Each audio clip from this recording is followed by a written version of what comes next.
하나님께서 저와 여러분에게 주시는 말씀은 요한 2서 1장 1절로 2절 두 절만 보겠습니다. 요한 2서 제일 뒤에 있습니다. 신약성경 요한 2서 1장 1절 2절 보겠습니다.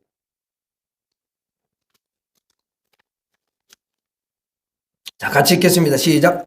장로인 나는 택하심을 받은 부녀와 그의 자녀들에게 편지하노니 내가 참으로 사랑하는 자요 나뿐 아니라 진리를 아는 모든 자도 그리하는 것은 우리 안에 거하여 영원히 우리와 함께할 진리로 말미암음이로다. 아멘. 한 주간 동안 잘 지내셨죠? 눈이 참 간밤에 어제 또 많이 오고 또 간밤에도 왔더라고요.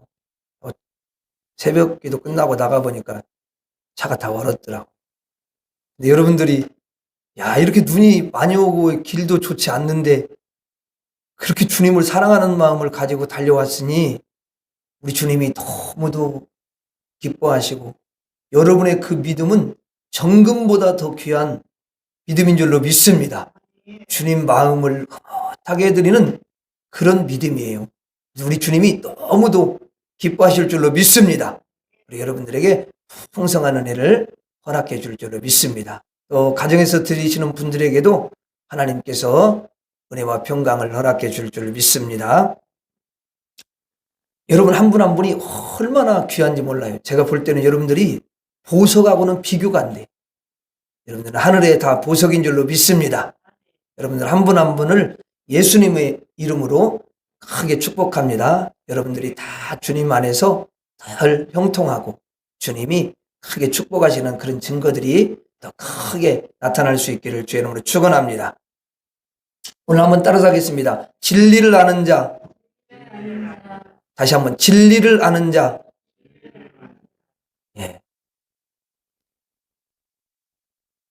예수를 믿으면은 우리가 진리를 아는 거거든요. 하나님의 이제 말씀을 우리가 진리라고 또 그러는데 하나님의 이 진리의 말씀을 아는 자. 그래서 예수님 하나님을 아시는 자는 분명하게 놀라운 일이 일어나게 되어 있습니다. 그리고 세상 사람들하고는 확실하게 달라요. 근데 오늘 그와 같은 놀라운 우리가 진리를 우리가 받고 오늘 하나님의 놀라운 풍성한 은혜가 여러분들한테 임하기를 주님의 이름으로 축원합니다. 여기 이제 말씀에 보니까 장로는 그랬어요. 장로. 여기 장로는 하나님의 종인 사도 요한을 가리킵니다. 주의 종이지. 그래서 사도 요한이 자신을 가리켜서 장로다 이렇게 말하면서 이제 교회에 편지를 합니다. 그런데 교회에 편지하노니 성도들에게 편지하노니 이렇게 보통 서두로 시작하는 게 정상이에요. 교회에 내가 편지한다. 내가 성도들에게 편지한다. 그렇게 말해야 정상이잖아요. 근데 여기 희한하게 뭐라고 하냐면 부녀와 그의 자녀들에게 편지하노니 그렇게 이야기를 하고 있습니다. 여기 부녀라는 것은 부녀자죠. 더 쉽게 말하면 여자를 가리켜요. 아이를 이제 가지고 있는 여자들. 그래 여자에게 편지를 한다는 것입니다. 그러니까 내가 여자와 그의 자녀들에게 편지하노니 내가 참으로 사랑하는 자다. 사랑하는 자는. 여러분 교회에다가 편지하면서 여자에게 편지한다. 이렇게 썼습니다. 하나님의 말씀은 성령의 감동을 받아서 쓴 하나님의 말씀인 줄로 믿습니다.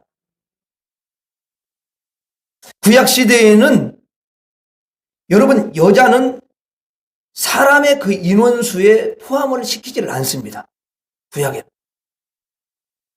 그래서 이렇게 숫자를 세면은 항상 남자 수만 세지 여자 수는 절대로 거기다가 포함을 안 시켜요.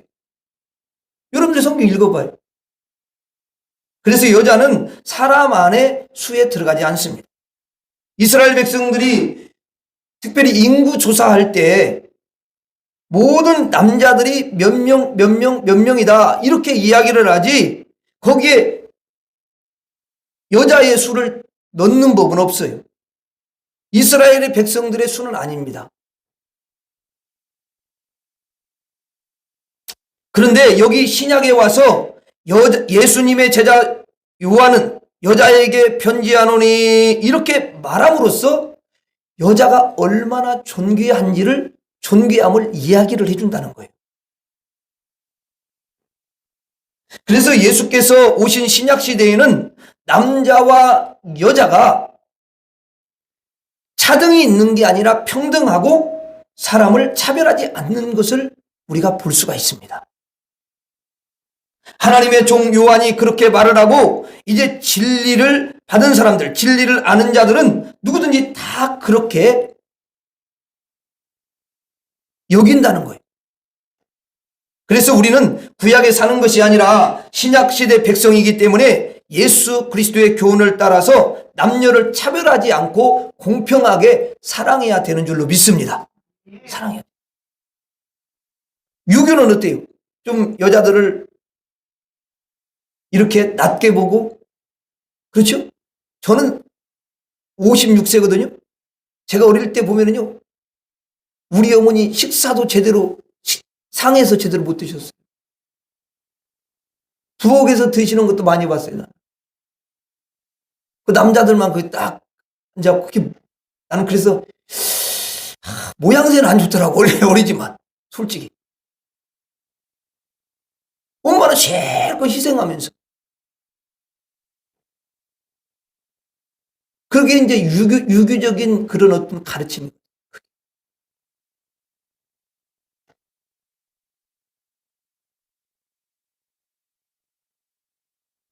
그런데 여러분, 예수님의 이제 백성이 되고 예수님의 교훈을 따라서 사는 사람들은 남녀를 절대로 차별하지 않고 공평하게 사랑하는 줄로 믿습니다. 그러니까 여자도 남자만큼 소중한 것이라는 거예요. 결코 여자는 남자보다 부족하지 않다. 그 존귀함의 무게가 여러분 똑같다는 거예요. 예수님의 제자 사도 요한이 부녀와 그러니까 여자와 그의 자녀들에게 편지하노니 그렇게 말함으로써 이 부녀, 여자가 얼마나 존귀한지를 나타내 주고 있다는 것입니다. 우리는 예수님의 뜻을 따라야 되는 줄로 믿습니다. 물론 구약시대에는 우리가 이렇게 말할 수가 있어요. 죄인의 시대이기 때문에 메시아 예수 그리스도가 오시지 않은 시대이기 때문에 그때는 차별의 시대예요. 차별할 수가 있어요. 그때는 구원을 받을 수 없는 시대입니다. 그때는 죄가 가득하여 절망할 수밖에 없는 시대를 상징하는 거예요. 그런 시대에서는 당연히 여자가 여러분 좀 터부시하고 무시되는 그런 경향이 있었습니다. 메시아 예수 그리스도께서 오셔서 이제 죄인을 구원하시고 모든 것을 여러분 평등하게 하시고 모든 것을 존귀하게 하는 날을 손꼽아 기다리는 때입니다. 그렇기 때문에 구약은 모든 것을 차별하고 모든 것을 멸시하고 존귀함이라는 것은 그때 존재하지가 않았어요.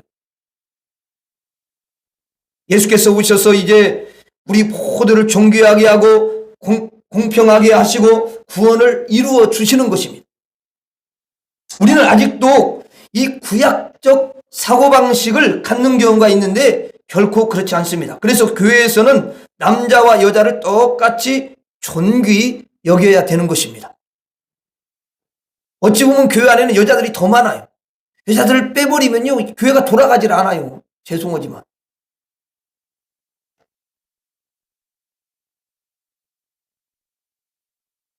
조금이라도 차이가 난다고 우리가 생각한다면 그것은 예수님께서 원하시는 진리가 아닌 거예요. 따라하겠습니다. 공평하게 사랑하라.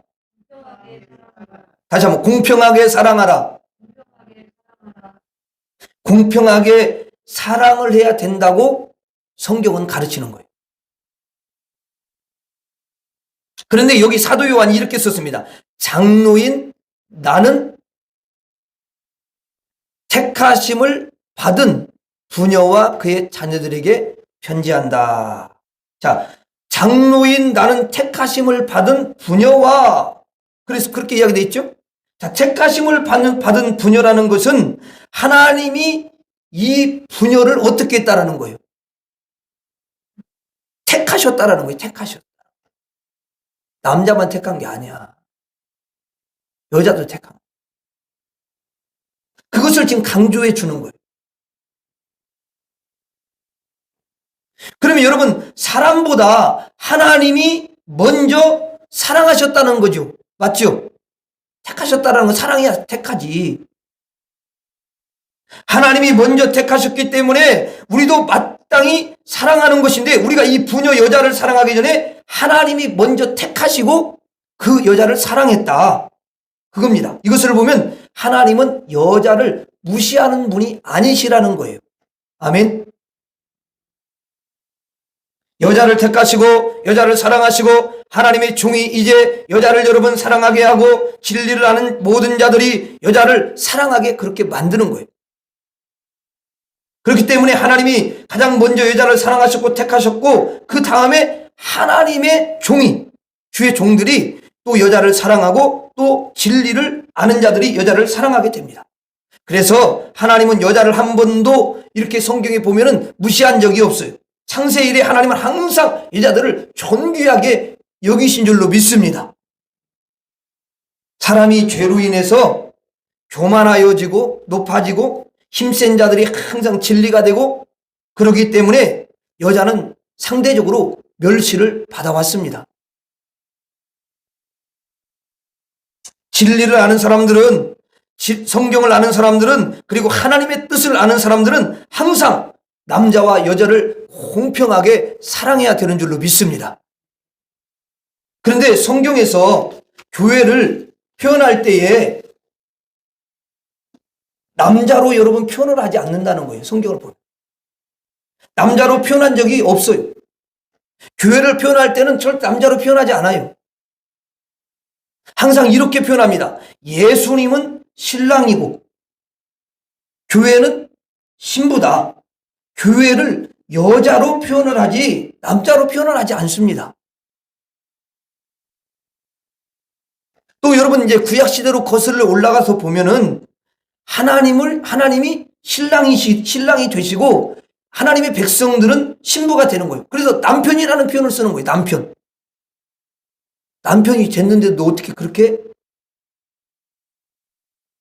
우상을 섬기냐는 거예요. 우상을 섬긴다는 건 뭐냐면 다른 남자를 네가 또 그렇게 정을 통한다 이렇게 표현하는 거거든요. 그래서 우상숭배가 되는 거야. 큰 죄가 되는 거죠. 우상숭배가 왜 큰 죄냐 그거예요. 그런 의미가 있어요. 여러분 남자가 여자하고 결혼했는데 여자가 만약에 다른 여러분 남자한테 가가지고 돌아다니면 이러면은 어떻게 되겠어요? 그것보다 여러분 힘든 게 없어요. 그렇죠? 어떻게 보면 큰 죄죠. 그래서 하나님도 그렇게 이제 보시는 거거든요. 그러니까 구약 시대에도 하나님이 신랑이 되시고 백성들이 신부가 된다 이렇게 표현을 하고 있습니다. 구약 시대에도 하나님이 신랑이고 교회는 신부 이렇게 표현하고, 신약 시대에도 예수님이 신랑이고 교회는 신부. 그러니까 구약이나 신약이나 이 교회는 항상 신부로 여자로 하나님이 칭해 주신다라는 거예요. 얼마나 하나님은 창세 이래 지금까지 여자를 존귀하게 여겨주시는지 모릅니다. 교회의 이름을 남자로 짓지 않고 여자로 지은 것만 보아도 하나님은 여자에 대해서 항상 존귀 여기시는 그런 마음을, 그런 성품을 가지고 계신다는 것입니다. 하나님께서 예수님을 신랑, 교회를 신부 이렇게 표현하시는 것은 하나님과 예수님은 강하시고 교회는 연약하다 그런 뜻입니다. 그래서 강하신 하나님이 연약한 교회를 안아주시고 지켜주시고 보호해 주신다는 뜻이고, 예수님이 신랑이시고 교회가 신부이기 때문에 예수님께서 그 연약한 교회를 이겨주시고 싸워주시고 지켜주셔서 그 교회는 항상 승리있게 하신다 그런 의미가 되겠습니다. 교회는 절대로 여러분 망하지 않아요. 그래서 저는 그런 소리를 많이 들었거든요. 교회를 막 방해하고 회방하고 또 어떤 분은 막 교회가 건축을 하는데 교회를 막 그렇게 건축하는 거 반대하고 그러다가 죽었다는 거. 어느 날 갑자기 여러분 심장마비로 죽는 거. 그런 이야기 너무 많이 들었어요. 그러니까 하나님이 얼마나 교회를 보호하시는지 몰라요. 그렇다고 해서 그분이 그렇게 한다고 해서 교회가 안 지어지고 교회가 무너지고 그러지 않아요. 그렇죠? 이스라엘도 여러분 성전을 건축할 때 그 방해하는 자들이 얼마나 많이 있어요. 그 방해하는 사람들이 방해한다고 해서 성전이 안 지어집니까? 아닙니다, 여러분. 반드시 지어집니다. 완공됩니다. 아멘. 성경에서 보여주는 거예요. 왜? 사람의 일이 아니니까. 그건 하나님의 일이니까.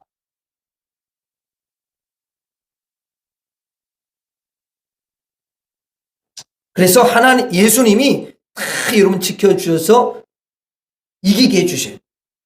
그래서 하나님께서 이 교회를 여자다, 신부다 이렇게 표현하시는 것은 교회는 너무 연약하다, 약하다. 그러므로 강하신 하나님과 예수님께서 지켜주셔야 함을 나타내 주시는 거예요. 교회는 성도를 말합니다. 교회는 누구를 말한다고요? 성도를 말해요. 왜냐하면 이 성도 속에 성전이 이루어졌기 때문에 교회를 성도다 이렇게 이야기를 하는 것입니다. 너희 안에 성령이 계시는 줄 알지 못하느냐. 하나님이 너희를 성전 삼고 성령이 너희를 성전 삼아서 계신다. 그런 표현을 쓰시잖아요. 그렇죠. 구약에서는 이제 현연하게 하나님이 그 성전에 임재하시는 것을 부름으로 딱 임재하시는 걸 보여주시고. 그래서 성도를 하나님이 연약한 자로 보는 거예요. 아주 약자로 여러분 보는 거예요. 약자, 약한 자. 하나님이 공평하게 사랑하시는 분이신데요. 공평하게 사랑하려면 여러분 강한 자와 약한 자가 있어요. 그럼 공평하게 사랑하려면 어떻게 해야 돼요? 약한 자를 이렇게 끌어올려주면 공평하게 되는 거잖아요. 맞아요, 안 맞아요? 그래서 하나님은 약자를 항상 먼저 세워주고 먼저 사랑하시는 것을 볼 수가 있어요. 대표적인 구약의 약자가 고아하고 과부하고 또 나그네들 이런 사람들 아니에요? 그렇죠? 그런 사람들이 항상 하나님이 여러분 관심을 갖고 계셔요. 저도 고아야. 부모님 일찍 돌아가셨어요. 하나님이 아버지 책임지시고 여러분들에게도 하나님이 다 아버지가 되시는 줄로 믿습니다. 그 어두움들이 절대로 여러분들 건들 수 없어. 머리카락 하나도 건들 수 없대. 요한 1서 5장에.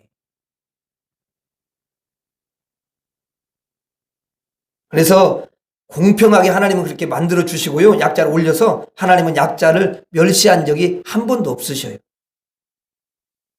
항상 여러분 성경에 보면은 약자를 하나님이 존귀하게 여겨 주신 줄로 믿습니다. 교회는 모두 보면은 연약한 자들입니다.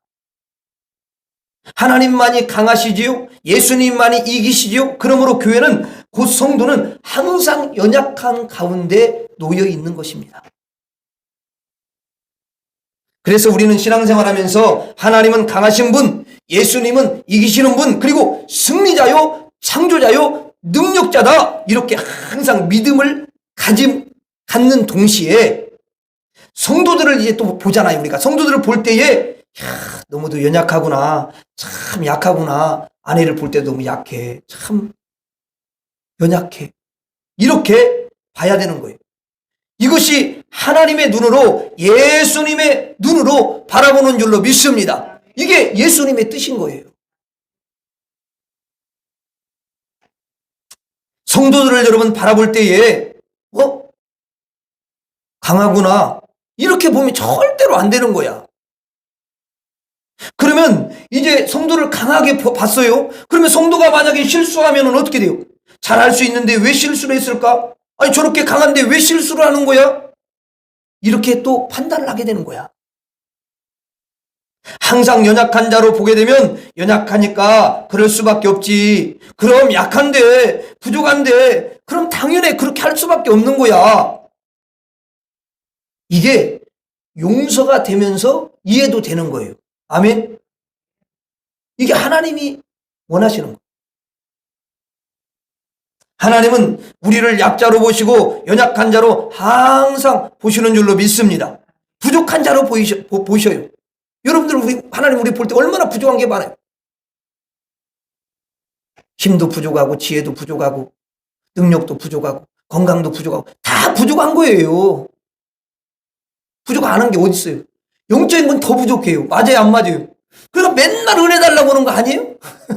저는 맨날 은혜가 부족한 사람이에요. 저는 능력 너무 부족해요. 맨날 달라고 하는 거예요. 그러니까 여러분, 왜 하나님은 아주 풍성해. 죽어도 남음이 있어요.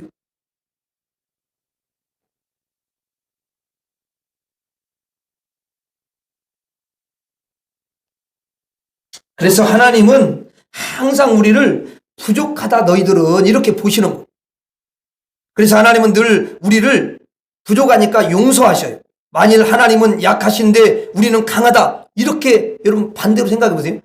만일 하나님은 약하신데 우리는 강하다. 이렇게 보셨다면 우리에게 섭섭한 점이 너무 많을 거예요. 아이고 강한데 왜 나한테 이렇게밖에도 못하냐. 늘 성도들에게 섭섭하게 생각하시고 성도들에게 나중에는 화를 내고 그러실 거예요.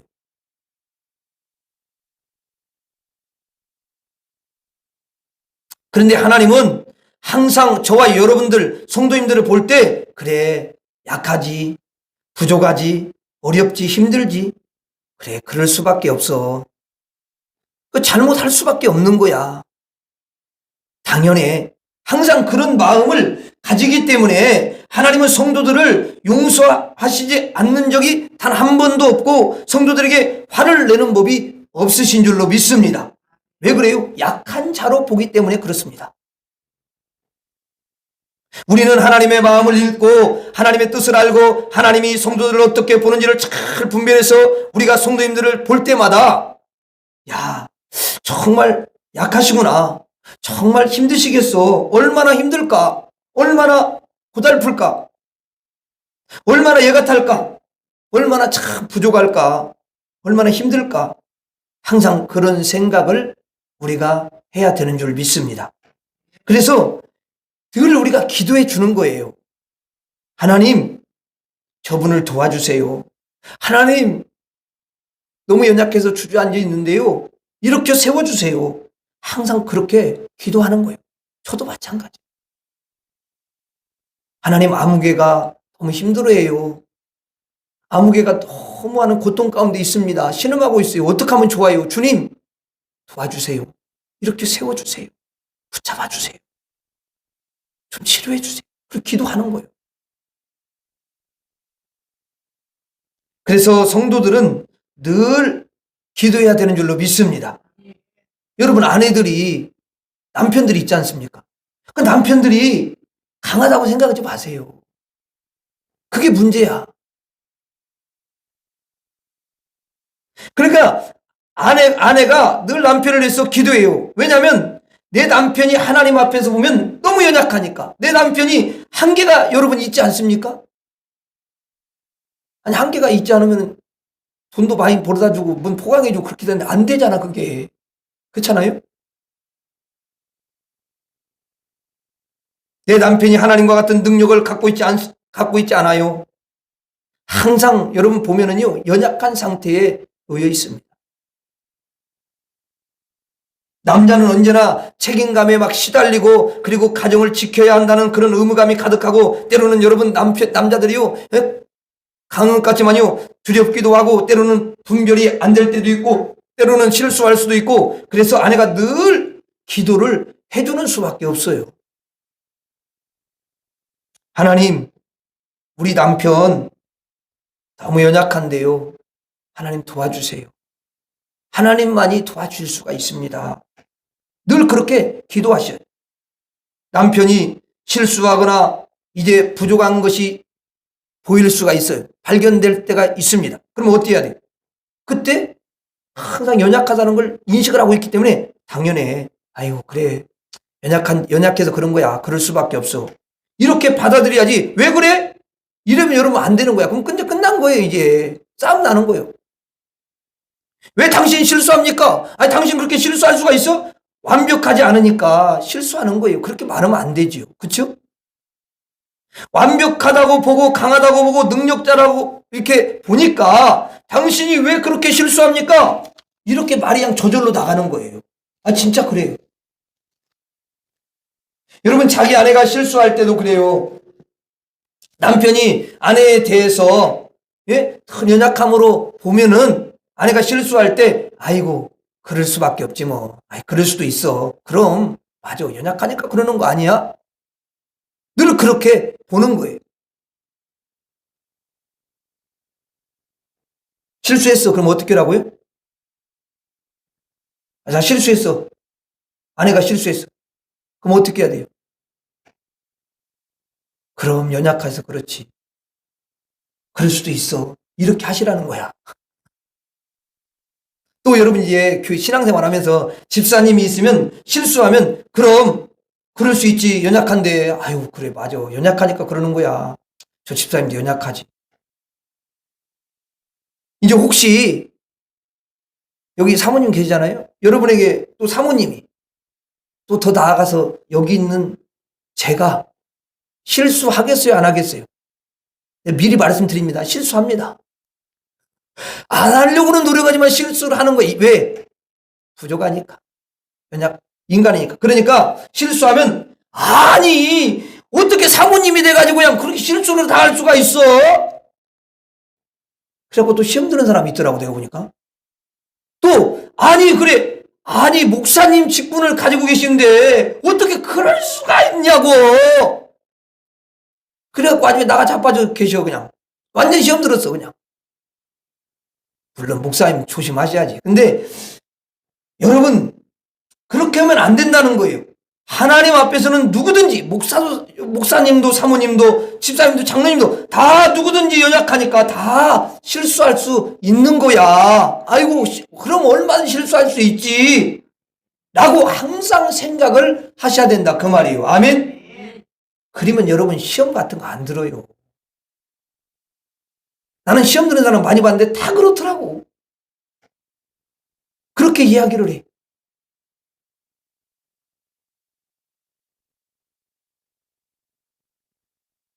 집사님 한 번도 실수 안 하셨어요? 완벽하게 사셨어요? 이렇게 물어.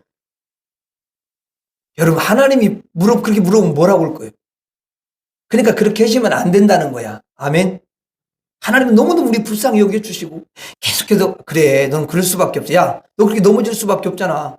야 너 그렇게 또 그렇게 안 한다고 했지만 또 그렇게 하는 거 난 이미 다 알고 있다. 그렇게 할 수도 있고 또 그렇게 안 하더라도 다른 쪽에서 또 그렇게 해 너는. 근데 그렇기 때문에 내가 너를 연약함을 다 알기 때문에 그냥 이해하고 있는 거야. 너를 그렇게 사랑하지. 내가 뭐 사랑했다, 사랑하지 않았다. 내가 너 잘하면 사랑하고, 사랑하지 않으면 사랑 안 하고. 이러지 않아. 난 절대로. 네가 잘하든지 못하니. 나는 너의 모든 것을 알기 때문에 연약한 가운데 네가 있는 것을 너무 잘 알기 때문에 나는 변함없이 나는 끝까지 너를 사랑하는 거야. 네 연약함 그 자체를 사랑해. 그렇게 주님은 말씀하시는 거예요. 아멘. 여러분 그러니까 우리가 존재하는 거예요. 이 땅에 하나님이 사랑하는 성도님들 중에 강한 자는 한 사람도 없어요. 죄송해요. 온전한 자는 없습니다. 하나님이 그렇게 여기고 계시는 거예요. 하나님이 항상 교회를 여자로 불러요. 하나님이 신부라고 부릅니다. 그래서 우리도 항상 이제 성도들을 볼 때에 연약한 여자, 신부 그렇게 봐야 되는 거예요. 그래서 주님은 그 교회를 사랑하시고 성도들을 사랑하시며 약자를 사랑하시고 부족한 자를 하나님이 품어 안아주시는 그런 신랑의 역할을 잘 해주시는 거예요. 아멘. 그래서 그냥 상처나고 쓰러지고 또 죄짓고 이래도 주님 앞에 나와서 주님 이렇습니다. 그러면 그랬냐? 그리고 주님이 또 끌어안아 주시면서 또닥또닥 해주면서 야 다시 일어나. 그리고 위로해주고 만져주시고 또 병들었으면 치료도 해주고 그렇게 해주시는 거예요. 주님이. 아멘. 그렇게 안 해준다면 뭐 우리가 절대로 주님 앞에 가까이 못 가지요. 가까이 하기엔 너무 먼 하나님이 되는 거예요. 당신이 아니라.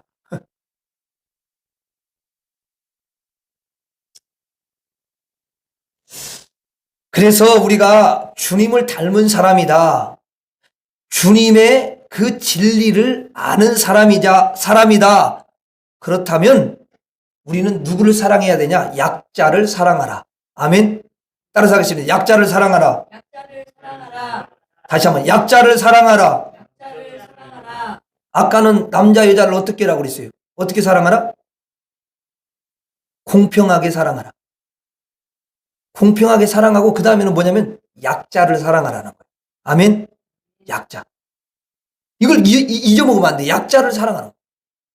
여러분들이 오늘 말씀을 듣고 이제 만약에 새해를 맞아서 이렇게 한다면 여러분들에게는 기적이 일어나기 시작합니다. 진짜 내가 보장을 해요. 가정에서도 기적이 일어나고 부모 자녀에게도 기적이 일어나고 그렇게 됩니다. 그래서 오늘 말씀은 한번 여러 번 여러분들이 들으시면 좋겠어요. 여러분 저도 그렇고 여러분들도 그렇고 우리 모두는 다 약자입니다. 서로 사랑해야 됩니다. 서로 용납하고 용서해야 됩니다. 강하신 하나님에게 능력자 승리자 예수님에게 우리 성도들 연약한 성도들을 위해서 항상 우리들이 기도하시기를 주의 이름으로 축원합니다. 그런데 교회를 여자로 보시잖아요. 왜 여러분 교회를 여자로 보느냐 하면 자, 우리 인류의 조상인 아담과 하와가 여러분 있습니다. 아담과 하와가 있는데 그때에 뱀이 왔습니다. 여러분 뱀이 왔을 때에 하와가 하나님의 말을 들었어요? 아니면 뱀의 말을 들었어요? 뱀의 말을 들었습니다. 그래서 뱀하고 하나가 된 거예요. 한 통 속에 된 거예요. 그래서 여자들을 보면은 뱀하고 닮은 점이 너무 많아. 그렇다고 남자 안 닮은 거 아니야. 똑같이 닮았는데 여자가 먼저 그렇기 때문에 굉장히 그게 강해. 그래서 혀로 죄를 많이 져. 그래서 결국은 뱀의 편이 되고 자기 남편에게도 아니 자기가 따먹었으면 자기 혼자 그냥 끝나는 거야 되는데 자기가 먹고는 아담 한번 드셔보세요. 안 죽잖아요. 드셔봐요. 그래가지고 어떻게 꼬셨는지 하여튼 아담도 넘어갔습니다. 그 선악과를 먹게 해가지고 죄를 짓게 한 거 아닙니까, 여러분? 그건 제가 지내는 게 아니고 실제로 하나님 말씀에 있어요. 그래서 이 여자는 죄의 뭐냐면 상징이야. 여자는 뭐라고요? 죄의 상징. 여자가 죄라는 게 아니라 상징을 하는 거예요. 남자도 똑같아. 죄지. 죄의 시작이라고도 할 수가 있어요. 자기도 죄를 지었을 뿐만 아니라 자기 남편까지 죄를 짓게 하는 어떻게 보면 죄의 근원이다. 이렇게 표현할 수가 있습니다. 그래서 교회를 하나님이 여자로 칭하시고 신부로 칭하시는 것은 너희 모두는 다 말이야. 죄인이야. 그렇게 말하는 거예요. 너희가 죄인인데 내가 너희를 구원했다. 그 말이죠. 여자를 구원했다는 것은 죄로 가득한 너희를 내가 구원했다는 것입니다. 그래서 교회를 여자로 여러분 칭해주는 거예요. 죄인이라는 뜻이죠. 구원받을 가능성이 전혀 없어요. 자기뿐만 아니라 다른 사람에게도 막 죄를 막 뿌려가지고 여러분 죽게 만드는 거잖아요. 그러니 어떻게 여러분 구원을 받겠어요? 못 받아요. 안 되는 거예요. 그런데 그런 죄인을 누가 구원하냐고요. 그런데 그런 죄인을 예수님께서 찾아오셔서 예수님께서 용서하시고 십자가의 피로 그의 죄를 다 씻어주시면서 그를 구원하셔서 너무너무 거룩한 성전을 만들어주시고 거룩하게 만들고 의롭게 만들어서 저와 여러분들을 하나님의 자녀로 구원해 주신 줄로 믿습니다. 그래서 교회를 여자라고 부르는 거예요. 죄인이라는 뜻이죠. 그래서 구약 성경을 보면 여자는 뭐라고요? 부정한 자다 이렇게 표현하는 경우가 많이 있어요. 부정하다, 정하지 않다, 정결하지 않다, 더럽다, 죄다 이렇게 표현하는 거예요.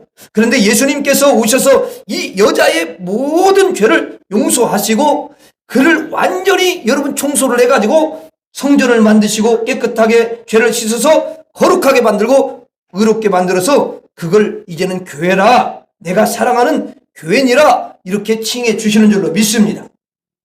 하나님은 죄인을 사랑하시는 분이십니다. 예수님께서 이 땅에 오셔서 여러분 뭐라고 말씀하셨습니까? 내가 의인을 부르러 온 것이 아니라 죄인을 부르러 왔노라. 죄인을 불러왔대. 왜? 그 죄인을 고쳐주기 위해서.